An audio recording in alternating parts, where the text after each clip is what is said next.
What is up, YouTube? You guys ready for the best mouth-watering ribs that you gonna ever taste? Besides the other ones I'm gonna show you. But let's waste no time. Let's get into them ribs. Welcome to the Head Savage Kitchen. Now, folks, I got a slab here of some baby back ribs. I like these a little bit more. They got a little bit more meat on them. And then some St. Louis ribs. And as you can see here, it's not too much fat on them, but they are pretty meaty, baby. And what I'm going to do is now is kind of like show y'all how to get that membrane off of these babies. And I'm not going to clean them up or anything, but let's get this package open.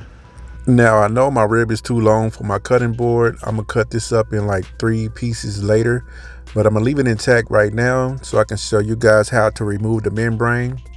Now, you want to find a good spot, preferably on the end. I'm just testing at the middle right here because I know how to do this, but I'm going to show you guys how to do it the right way. You want to actually start from the end, the best end. The bigger side is the best for me, for you. But what you want to do is take your little butter knife and just kind of like work it up under the skin. Try not to poke a hole in it. Don't go too fast. You just want to make a slot big enough to get your finger in. And once you're able to get your finger in, you're going to kind of just work that membrane off of those ribs like this here. And once I get this pulled off, we're going to pull it back off towards the shorter side of the membrane so we can have something to grab on, because this stuff is real slick. You see that? You can't pull that with your hand. Grab you a napkin. We're going to hold that slick membrane with this napkin and just slowly pull it off like this here. Keep grabbing it closer to the rib so it don't rip out your hand or tear the membrane.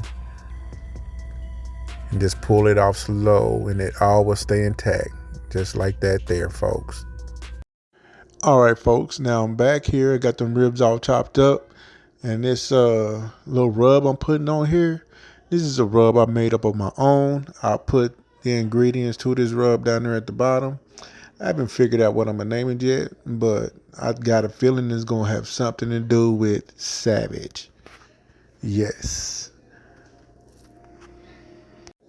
But you just want to make sure they evenly coated. I put not too much salt in here, but it's not quite enough either, but somewhere in the middle. So if you make this sauce, you can choose how much you want to thicken it up, but it's gonna be very flavorful anyway, and we're gonna sous vide these babies anyway, so we really won't have too much loss. All this season and flavor is gonna penetrate this meat, baby. Trust me, if you make this, you will not be disappointed. And make sure you get both sides coated, folks. All right, folks, we're going to vacuum seal this, but first I'm going to fold about 3 inches down on this bag so it doesn't get nothing on it, so we can get a nice good seal. I will be doing this for all 5 of them. You can double up if you want, but I'm going to do them each individually. But I'm going to do one on here for you guys to show you how I do it and maybe get you familiar with the process.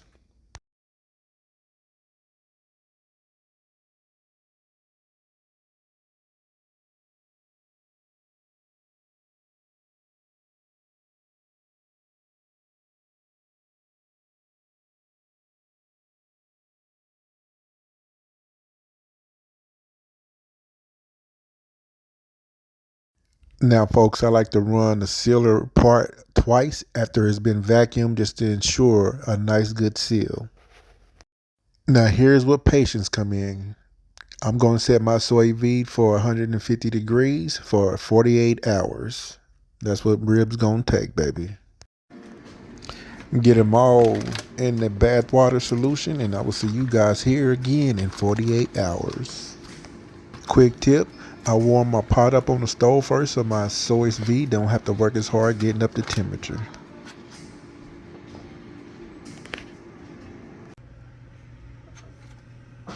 Now what you see here, folks, is my tongs, and this is what I use to make sure my ribs stay under the bath solution. because sometimes they'll have the tendency to float up, and I wanted to make sure everything stayed underwater. All right, folks, technically these ribs are done, but I'm gonna show you what I do. I take them a step further, and what it is I'm gonna put a light little crispy edge around these ribs, around the outside of these ribs, and the inside is gonna be so tender. And hey, look here, you know me, do not get rid of this juice this came in. You can make some broth out of that, even though I made a little mess, but I'm keeping the juices from all these bags. Now this is how I'm gonna do it. I got about a tablespoon of olive oil over here. I'm just gonna brush both sides of this rib, and I'm gonna sprinkle some of my famous rub on here. Then I'm gonna throw this in the air fryer for like 5 minutes on 400.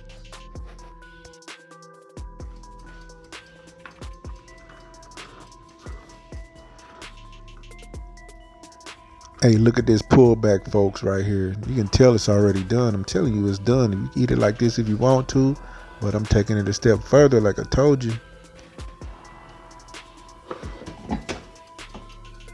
I see y'all back here again in 5 minutes.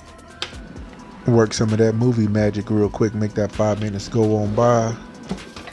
And here it is, baby. Check it out. Hey, y'all, this thing wanna fall apart right now while I'm grabbing it. I'm glad it didn't fall apart on this camera. All right, y'all, check it out. I'm gonna try to cut it for y'all. I hope I can get a nice cut. My knife probably ain't even sharp enough. Check it out.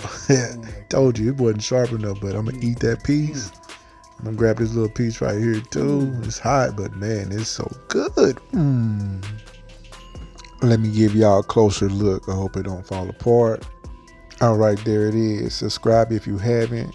Don't forget to like, share, and comment. Peace out, y'all. Thanks for watching.